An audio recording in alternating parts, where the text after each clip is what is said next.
right, good afternoon, everybody. My name's David. I'm the Director of Entrepreneurship at Monash Business School, and we're here to talk about our specialisation today.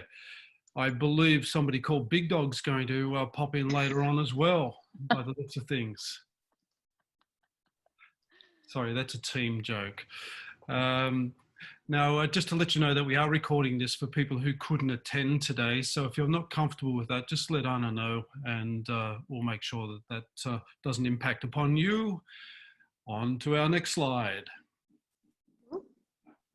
All right, of course, we do acknowledge the people of the Kulin Nations on whose land Monash is built, and many of us are gathered today. We pay our respects to their elders, past, present, and emerging. Okay, agenda today, bit of a welcome, which we've done. Then we're going to do some introductions, let you know what we think makes us a little bit different from other portfolios, what the specialisation is about, who's eligible, and how you can complete it. And then we'll run you through an overview of the units and finish up with any questions you may have. So I'll just let everyone know as we're going through all of that information as Dave just covered today, feel free to pop any questions in the chat box and we will have time for them at the end, and there might be a little prize for the best question. So if you're into that, make sure you come up with a good question. Thanks, Anna. We do like our prizes. All right, our portfolio. I'll start with the staff. I guess I'll give you a bit of background about where I've come from and what my philosophy about teaching entrepreneurship is. As you can probably guess, we're a little bit of a different team. I'm not your standard career academic, even though I do have a PhD in innovation. That was done as a bit of a private exercise in stupidity, and I'm very pleased to say I passed. So, look, my background is really in business. As a young man, I was a fibre optics engineer, electronic engineer, and went over to Silicon Valley to work with Sun Systems. That was an amazing experience and opened many doors for me. And from there, I went to, believe it or not, to Japan to play professional rugby union. Captain coached a team sponsored by Nippon Denso, a big industrial conglomerate over there. Spent a couple of years really enjoying that, and the chairman of that rugby club was also the chairman of Credit Suisse, so he offered me a job in international banking when I decided to move on, and suddenly I found myself on the floor of the Tokyo Stock Exchange doing foreign currency exchange. Absolutely loved it. It was a lot of fun. And then from there, another door opened with the Asahi company, where I went over as Deputy Director of Foreign Operations. And 3 months later, they sacked the director. And one day I rolled up at work and there was the president of a $28 billion company in my office telling me I was the new director. So I think I was 27 or 28 then. And his direction to me was, we want a $500 million portfolio within 3 years, please. And then he walked out the door. So I sat there and looked at the wall for about 3 hours and thought, that's really nice. What am I going to do? It was a lot easier than that. I actually got on the phone and called up all of my rugby friends around the world and said, gee, have I got a great beer for you? And so the international operations of Asahi Beer was born. From there, I actually started my own company with a good friend who was the vice president of Mitsubishi Transport. And we started a small business that grew into a very big business with over 600 employees. We had 95 trucks, 2 ships, it went gangbusters. And from there, I invested in a bunch of other companies that I started, which was a real journey. And, I grew up in a very humble background. I grew up in Housing Commission in Newcastle. And when I went to America, I had $4,995 to my name. So it's been a pretty wild journey. Now, how did I get to academia? I was asked to come to another university before this to launch and manage their entrepreneurship program. when I came into that to university, I was shocked and horrified about how young people were being taught entrepreneurship. Basically, they were being told to write business plans, which in my experience have been the biggest load of rubbish you could ever do, because all it is it's about make-believe world. It's all aspirational. There's no testing, no validation, no engagement with the market, no engagement with customers. So I redesigned that program and started a program called the Fast Track Innovation Program, which went on for about 11 or 12 years and was highly successful. And in fact, I'm going to now hand over two of my team members who went through that program, and I now have the great pleasure of working with here at Monash. So I've been at Monash for 2 years now. 2 years ago, I'd had enough of universities, and I was just going to go surfing for the rest of my life, to be honest. And got a call from Monash and was really pleased with the way that they allowed me to design the program and to run it out, because they knew that we could do something very, very different that would appeal to young people and provide the skills and capabilities of the future. And I'm really, really pleased to say that I think our time has come. You know, when I started at universities, they used to think entrepreneurship was, you know, this sort of cowboy, cowgirl type of approach to business. But I assure you it's not. It's a lot of hard work. It's a lot of excitement, but also quite stressful and fearful at times.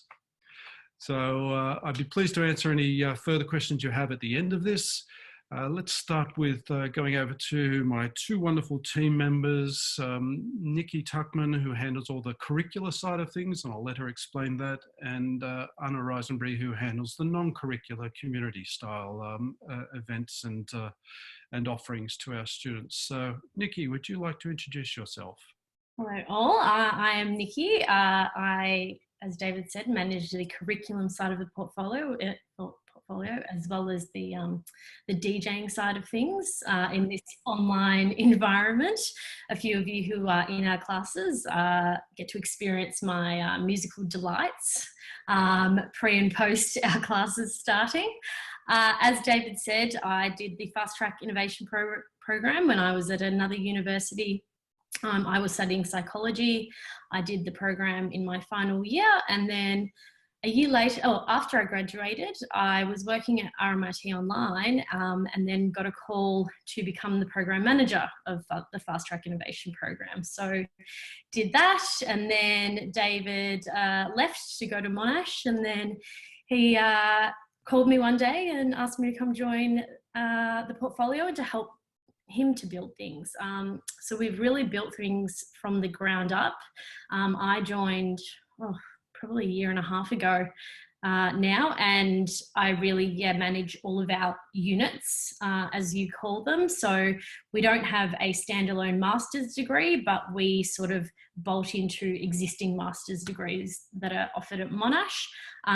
As you'll see in the next slide also, we've got 4 standalone sort of elective units, and then we've also got 2 capstone units. So altogether, that is what makes up the entrepreneurship specialisation, as we call it. And Dave will sort of run you through in more detail. But really, you know, I handle a lot of the back end stuff, the Moodle, helping the teaching staff.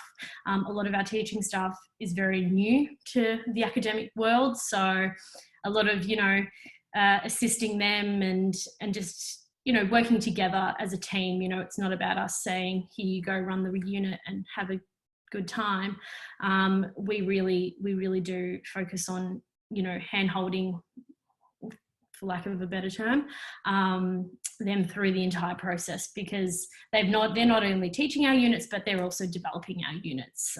So, you know, there's a lot of work that has gone into, you know, this suite, about 18 months worth of work. That was originally, of course, meant to be face-to-face, but we had to pivot very quickly and do things in the online space. So yeah, that's pretty much me in a nutshell. Hand over to Anna, who does the more fun things. You've taken my line from me, Nikki. I'm I like to say that I get to do all of the fun stuff because Nikki would disagree, because Nikki loves a spreadsheet and she loves a pack of highlighters. So she's a lot better at that than I am. I came on board with Nikki and Dave at Monash about 7 months ago. And so I get to do the fun side of the portfolio, which is everything that's kind of extracurricular and external facing. So I get to do the community engagement, and really what that is about is it's not having students come in and enroll in our units and leave. It's really about this community of support and practice around all of the students that participate in our units to make sure that they have an experience that's really immersive and they're tapping into the industry experts in our community, because we have a lot of them and they're really keen to support students that are studying to be entrepreneurs or intrapreneurs as well. And that's about building out some really cool events so that you can network and build your network out and build your skills out whilst you're in our units. And after that as well, with our alumni community and also our online community as well, which everyone who's attending today will get an invite to join. So that's really what I do. And over to you, Dave. Thank you both. Now, for those of you that study with us, you can see we practice what we preach. We're a lean team. We are pretty agile. And as I've said to you many, many times, always surround yourself with people that are smarter than yourself. So obviously, Anna and Nikki are much smarter than I. And so I practice what I preach. All right. Look, I think it's really, really important that staff that teach entrepreneurship actually do it. I've seen the model of people trying to teach entrepreneurship out of a textbook. It doesn't work. You do not understand what the lived experience is. So we've been very, very focused around getting people to design or co-design with us and to deliver the units that you will experience, who actually do it. So they can put your learning in context. They can bring people in from the external environment that can really teach and coach and mentor each and every one of you that want to go down this journey. And as Anna pointed out very, very critically, we're not just focused on people who want to start their own business. We also focus on people who can be entrepreneurial in an existing firm, so they can actually drive startups within existing firms. And essentially that's what we're doing at Monash. We're a small portfolio, yet we've got over 200 students already in our first semester studying our units. And so with a team of 3, we're building this presence at Monash Business School. And I think we have a very, very strong and positive future. So that is really the underlying, I guess, philosophy around the pedagogy, is to get people who do it to actually teach it. And on the student side, what we require you to do is to actually do it and not talk about doing it. And that's where you learn some very, very powerful lessons. So yes, look, we've given my time since 2007 in universities. We've certainly learned how to design and deliver learning experiences. And now in an online environment, we've had this, I think, a valuable experience. It's been stressful, there's no doubt about that, but it's also been very valuable. We do miss being with our students though. We love being in the classroom. That's where the magic occurs. So we've tried to, I guess, supplement or complement that with bringing our friends in from industry. And as Anna said, we are very, very well connected and respected in the startup community because, you know, I've worked with them for a long, long time. And many of them have been associated with my Fast Track Innovation program. So we've got a good presence in the community and they're very, very willing to invest in your future. Next one, please, Anna. Okay, so what does the specialisation look like? Well, as Nikki said, it starts with 4 units. Now, the way that we've designed this is around these 4 units are standalone. So you can take them as an elective. Anybody across Monash can do that. But they're also the foundational units of the specialisation.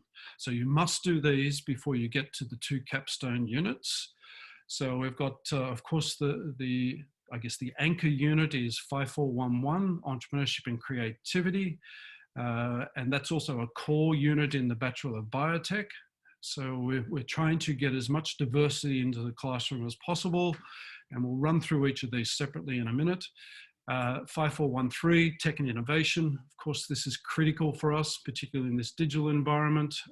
I had the, I guess, the pleasure of going from, business, where I started my first major business in 1992, and that was sort of just pre-digital days. And then we made the transformation into, digital economy. And so I've learned a lot about digital business models, but also had the experience of working in both corporate and startup pre-digital days. So I'm kind of showing my age there, aren't I? But I really love technology and innovation. So it's an integral part of what we do. What we talk about is building entrepreneurial mindsets. And that's really about thinking differently, not seeing obstacles, but seeing opportunities.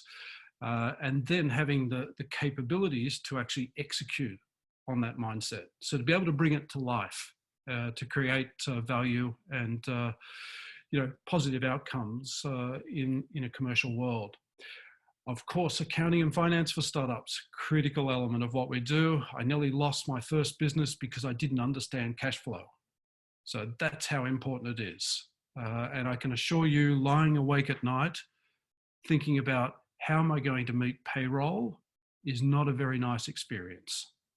So that's the kind of experience that we can bring to our students that study with us. Our last one is about law for entrepreneurs.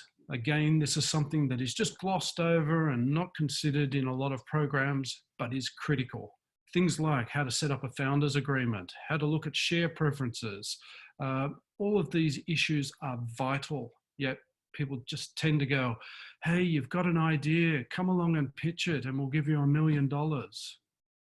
Hate to break that bubble, doesn't happen like that. Doesn't happen like that.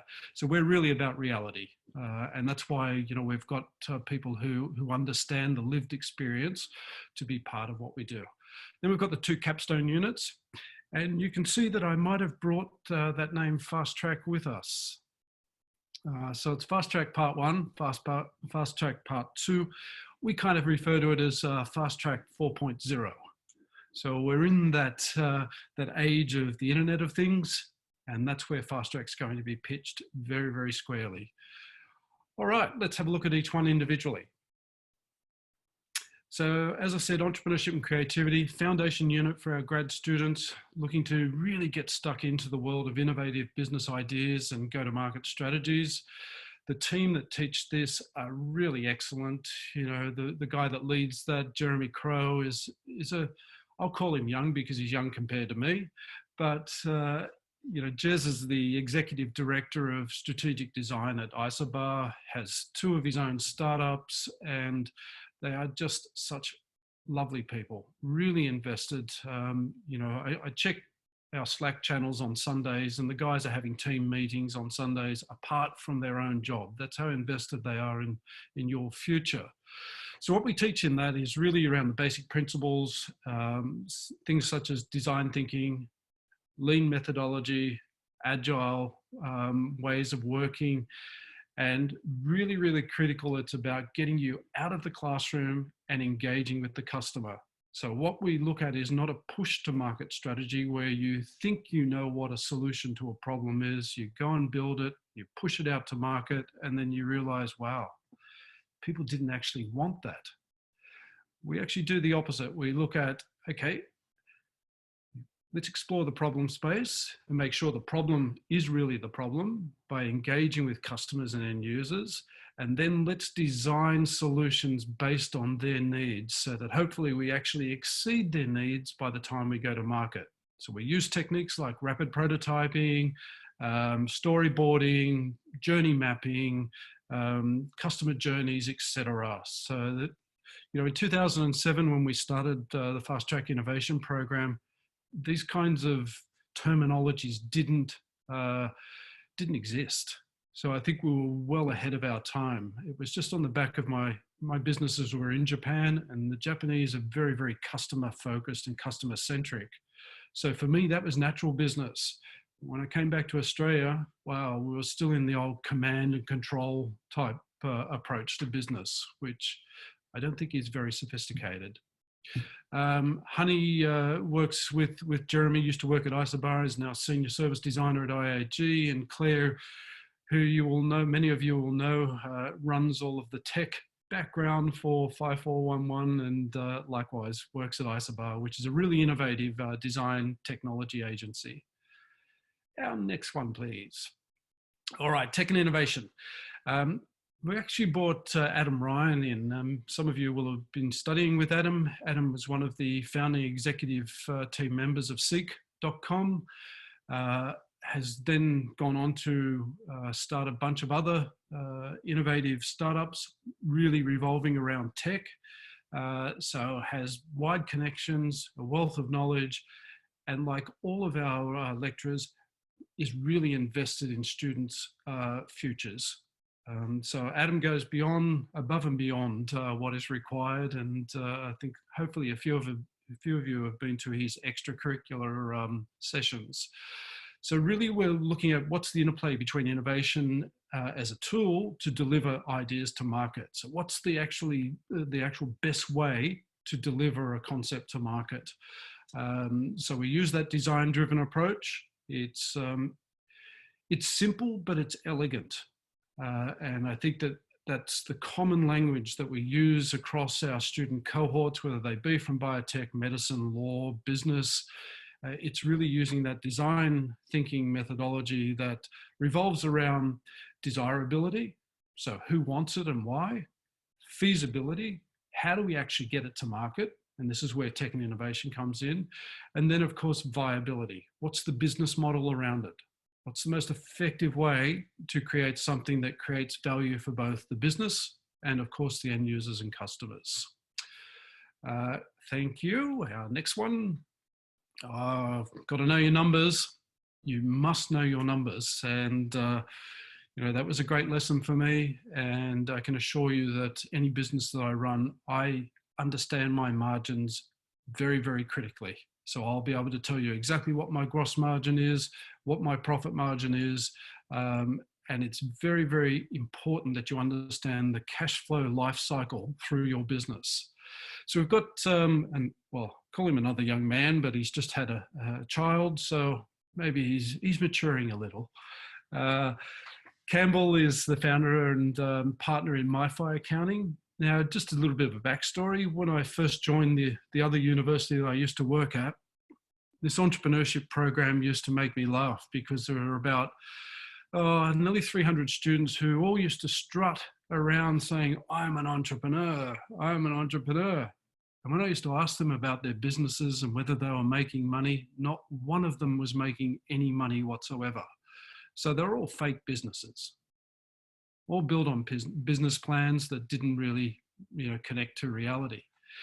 The one small exception was a young man called Campbell King, who ran a business called Kegs on Legs. He wasn't making a lot of money then, but to his great credit, he listened to what I had to say and went back and did a master's in accounting and financing, and then started his own business to help others. And it's going really, really well. He's interacting with some great young entrepreneurs and helping them out. So Campbell brings that wealth of knowledge and that lived experience into finance and accounting for startups. We've also looked at some innovative ways of delivering that knowledge. And one of those is actually a gamified approach to understanding cash flow and investment cycles in a business. So there was a game that I came across at Stanford called the VC game. So we've put that into our units, and we're, as all good entrepreneurs should do, we're experimenting with that this semester and just pushing the boundaries on learning styles and delivery modes of knowledge to our students. Again, it's about enjoying your learning as well as getting a great deal of professional value out of that. So that's our finance and accounting for startups. We've tried to make it as interesting as possible, and believe me, numbers are very interesting. The other aspect is law for entrepreneurs. That code's going to change to one of our codes, a BEX code, soon. again, our approach is to get somebody with a wealth of knowledge who's invested in the startup community that would make a great teacher. And so we've got Ronan Heine. And Ronan's the CEO and founder of Luna. Please look up all of these businesses. When you go away from today's session, you'll find that, again, they're at the forefront of the startup community, very well acknowledged and respected, and again, invested in your future. They understand that, you know, the so-called jobs of the future are already here. And we need to have the skills and capabilities right now, not in the future.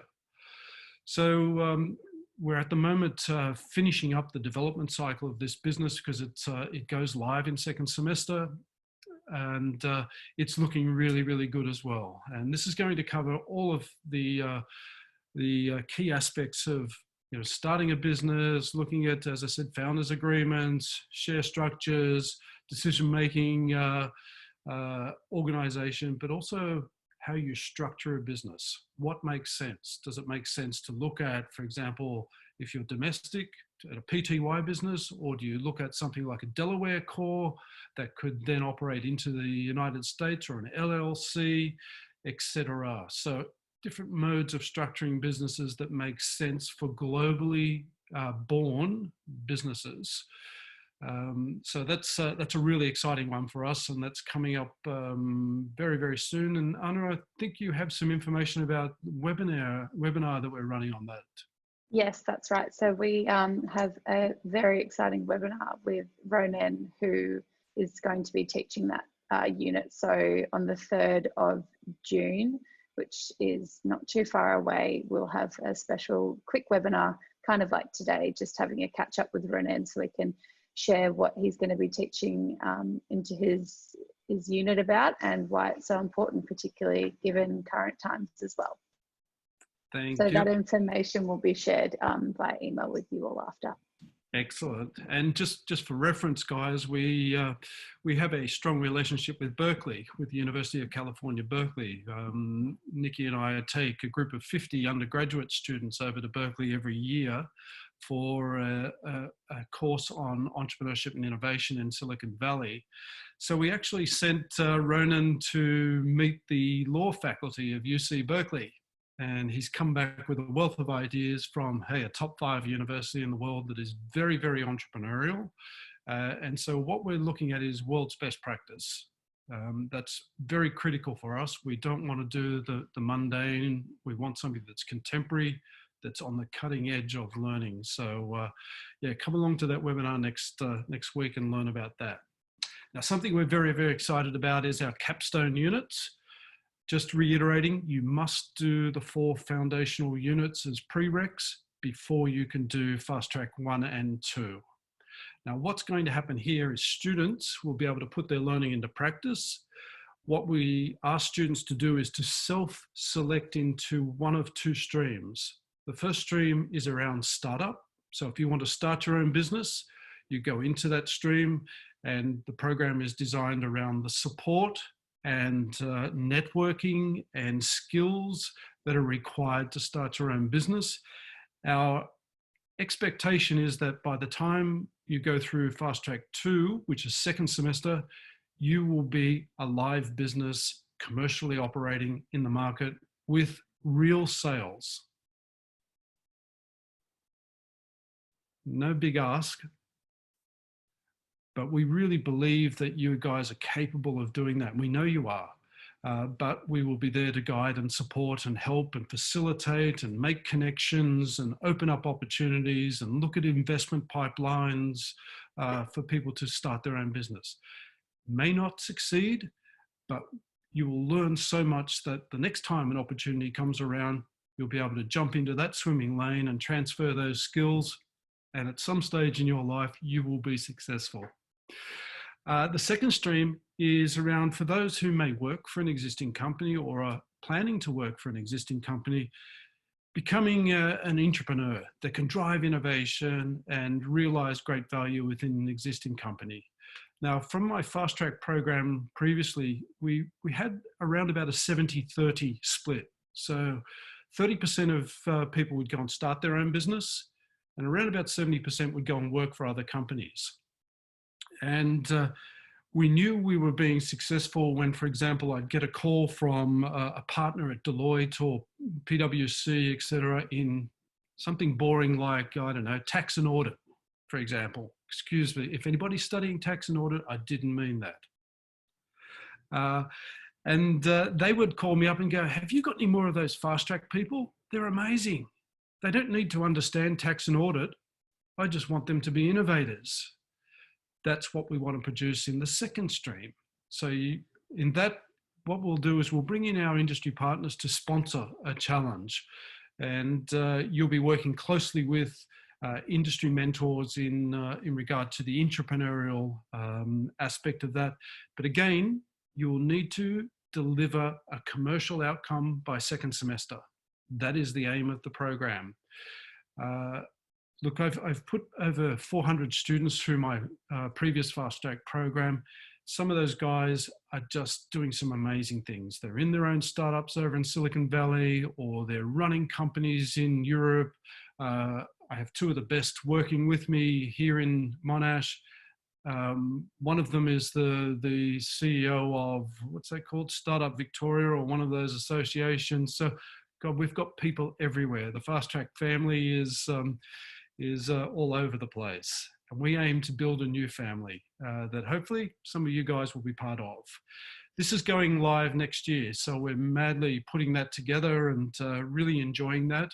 That's going to be sponsored by Isobar, and we're also going to be working with the founder of the Entrepreneurship program at Berkeley, an amazing guy called Andre Marquis, who runs a company called Hypershift. So go and check out Andre's business called Hypershift, who works with Bosch and Porsche and other companies. So I think it's fair to say it's going to be a pretty amazing experience. And if you join us, you'll be the first year in. So you're going to have to create a legacy for others to follow along. All right, have I done enough talking? I think so, thank goodness. Question and answer. Yep, you've done enough talking, big dog. You almost offended the likes of Campbell King with your accounting dig, but that's okay. I'm sure we'll recover from that. If anyone has any questions at this stage, feel free to just pop them in the chat box, or if you're feeling brave, take yourself off mute.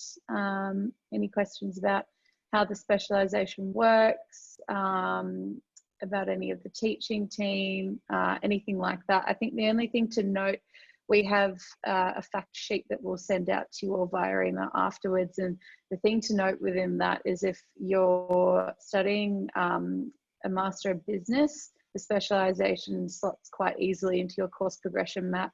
If you're studying Master of Project Management or Global Business, there's just a bit of planning that you need to do, and chatting to your program director about how that might fit in to your studies. But you're also able to take any of the units as an elective as well. So just be aware of that as you're looking at the fact sheet.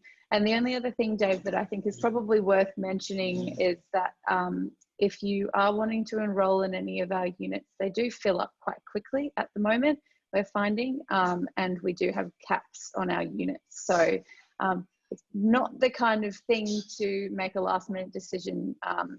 Yeah, they're kind of filling up for semester 2 already, if I remember correctly from our daily numbers update from Nikki. So yeah, make sure you kind of prioritize jumping in if you do want to participate. Yeah, I'll just add to that. Look, I think this semester has really shown us there's an enormous appetite for what we're offering across the university. Students understand very, very clearly that the capabilities of the future are around entrepreneurship. So it is really important to get in quick. And the reason I put caps on the class is we don't want a sausage factory, honestly. We want a good learning experience for everybody that comes into our programs. And likewise, I'm bringing, really, really highly skilled entrepreneurs into the program. I want them to have a good experience as well. So that when we have that, I guess, that alchemy of really keen students who want to be there for the right reason, along with amazing practitioners, you really get the magic happening. So are there any questions?